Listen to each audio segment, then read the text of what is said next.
말씀을 정리하겠습니다. 데살로니가후서 1장 1절에서 12절.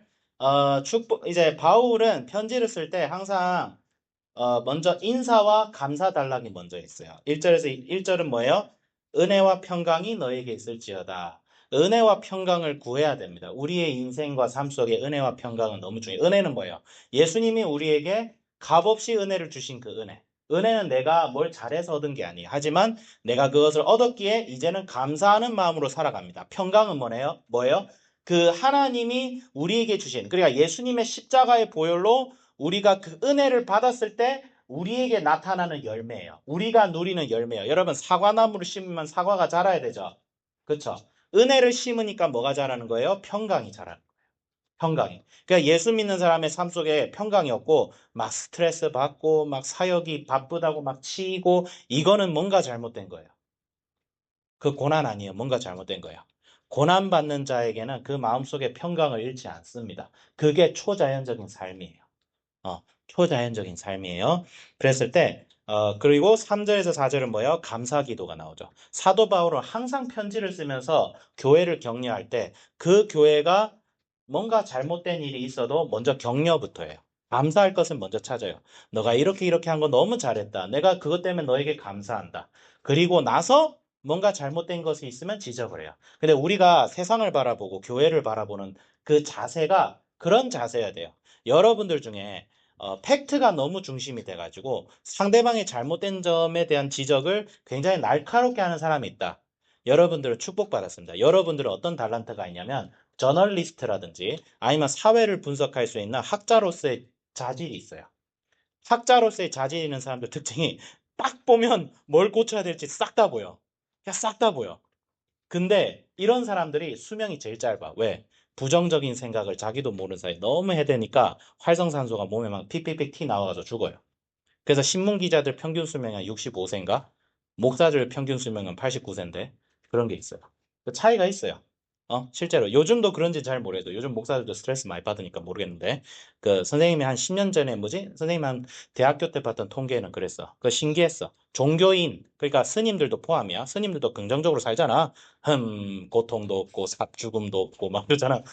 얼마나 긍정적이야. 그러니까 그렇게 하는데 그런 게 있어요. 있는데 우리의 자세가 그래야 된다. 감사로 먼저 시작해야 된다. 그래서 사도 바울의 12개의 서신서 중에 11개는 감사로 시작해요. 시작을 안 하는 서신서가 딱 하나 있어. 그게 갈라디아서야. 예수 믿고 구원받는 게 아니고 율법을 행해야 구원받는다고 가르치는 게 갈라디아서에 있었거든요. 그땐 사도 바울이 진짜 너무 급격해가지고 야 이 미친 것들하고 바로 시작해요. 인사하고 미친놈아 이렇게 해요. 진짜 내가 갈라디아서는 진짜 화딱지가 나서 쓴 책이에요. 그거 제외하면은 진짜 갈라디아서 읽어보면 알겠지만 사도 바울이 진짜 야마가 확 도는 그게 나오는데 데살로니가 교회는 굉장히 잘했어요. 오히려 모범적이에요. 그래서 이게 나오고 5절부터 뭐예요? 이는 하나님의 공의로운 심판의 표요라고 나옵니다. 표가 뭐예요, 여러분? 표는 사인을 뜻해요. 어떤 현상이 발생할 때 우리가 눈으로 보지 못해도 그 현상이 존재하는 걸 확인할 수 있는 어떤 객관적인 현상을 얘기해요. 예를 들어서 여러분, 온도가 눈에 보여요? 자, 불을 켰는데 온도가 눈에 보여? 보이지 않잖아. 하지만 여기에 열이라는 에너지가 있다는 사실을 어떻게 알 수 있어? 뭐 손 대보면 뜨거워. 뭐 그건 당연히 알겠고. 자, 거기다 물을 넣으면 물이 끓죠. 그럼 물이 끓는 걸 보고 우리는 어떻게 할 수 있어? 아, 여기가 이게 온도가 높다는 것을 우리가 눈으로 확인할 수 있는 시그널이다. 이게 표예요. 그러니까 우리가 이거는 뭐예요? 하나님의 공의로운 심판이라는 것은 우리가 지금 확인할 수 있는 거예요. 하나님의 공의로운 심판을 여러분 경험해 봤어요? 나 경험해 봤다. 손. 그럼 논리적으로 설명을 할 수 있어요? 뭐 법적으로 탁탁탁 내가 예전에 확인해 봤는데 하나님이 공의롭게 심판을 하시더라. 끝내주지. 뭐 그렇게 못한단 말이야. 없어요 그런 거. 근데 우리가 믿음으로 받아들이고 우리가 그것을 믿음으로 확인할 수 있는 건 뭐예요? 표가 있어서 그래. 표. 근데 사도 바울은 뭐라고 하냐면 하나님께서 이 세상을 공의롭게 심판할 것이라는 표를 뭐로 제시하냐면 너희들이 지금 당하는 고난으로 제시를 해요.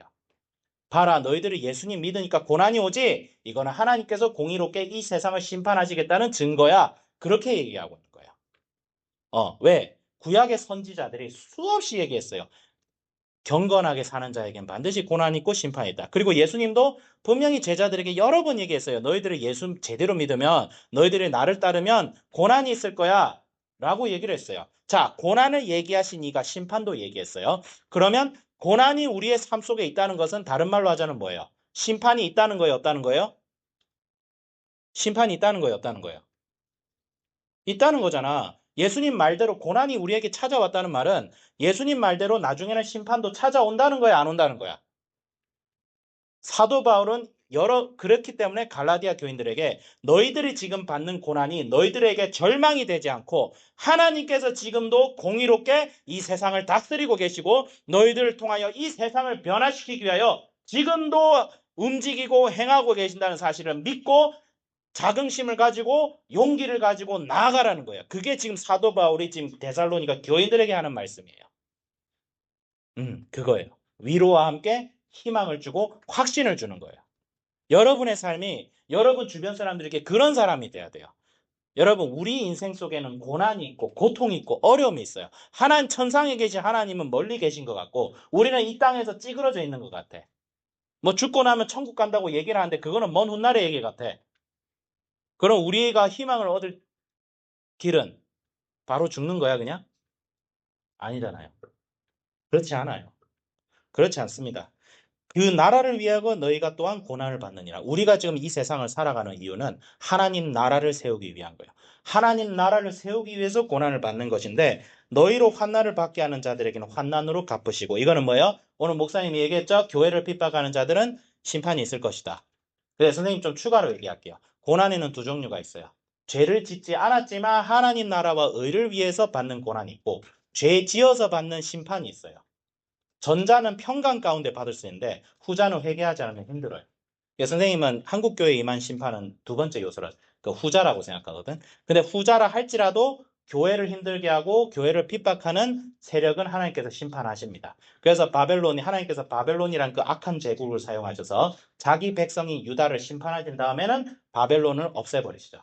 그 자리에 페르시아로 대체하죠. 그와 같은 역사가 지금도 우리나라 가운데 있어요. 한국교회 가운데 있어요. 한국교회는 우리는 빨리 회개해야 돼요. 회개하고 설사 바벨론 포로 같은 생활을 지날지라도 하나님을 붙들고 있어야 우리가 다시 회복된 교회가 될 수 있어. 그리고 우리를 핍박했던 악한 세력들은 그 세력들이 구체적으로 어떤 세력인지 잘 모르겠지만 그 세력들은 반드시 멸망해요. 쟤들 오래 못 갑니다.